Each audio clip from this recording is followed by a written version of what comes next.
यहाँहरू सम्पूर्णलाई नमस्कार।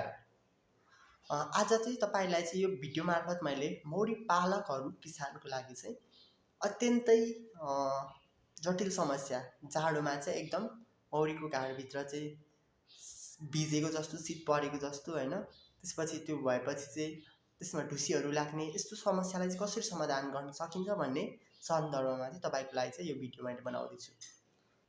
विशेष त यो किन हुन्छ भन्दाखेरि जुन मौरीले चाहिँ घाँडभित्र जुन सास फेर्ने प्रक्रिया हुन्छ त्यसबाट चाहिँ सास फेर्दा चाहिँ भ्यापर निस्किन्छ होइन, बाफ निस्किन्छ होइन। त्यो बाफ चाहिँ अब बाहिरको चिसोको कारणले चाहिँ त्यो बाफ चाहिँ त्यो पानी बन्न पुग्छ, जसले गर्दा चाहिँ त्यही घाँड चाहिँ भिज्ने हुन्छ, जसबाट चाहिँ ढुसीहरू लाग्ने हुन्छ, जसबाट चाहिँ मौरीलाई विभिन्न खालको चाहिँ रोगहरू लाग्ने हुन्छ।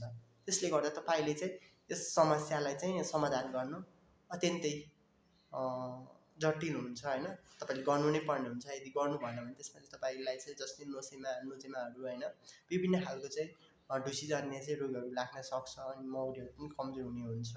त्यस कारणले तपाईँले चाहिँ यसलाई समाधान गर्नु अति आवश्यक छ।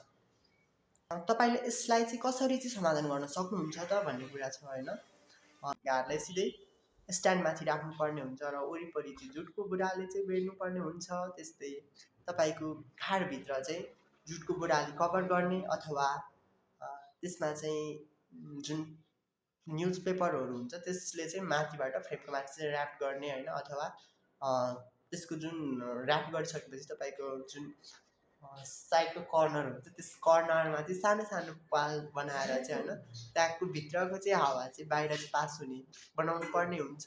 साथै तपाईँको जुन त्यो भुचीहरू शाकाहरूमा चाहिँ छ भने चाहिँ धेरै लागेको छ भने बच्चा छैन भने तपाईँले त्यो निकाल्नु पर्यो। त्यस्तै तपाईँले त्यो भित्र जुन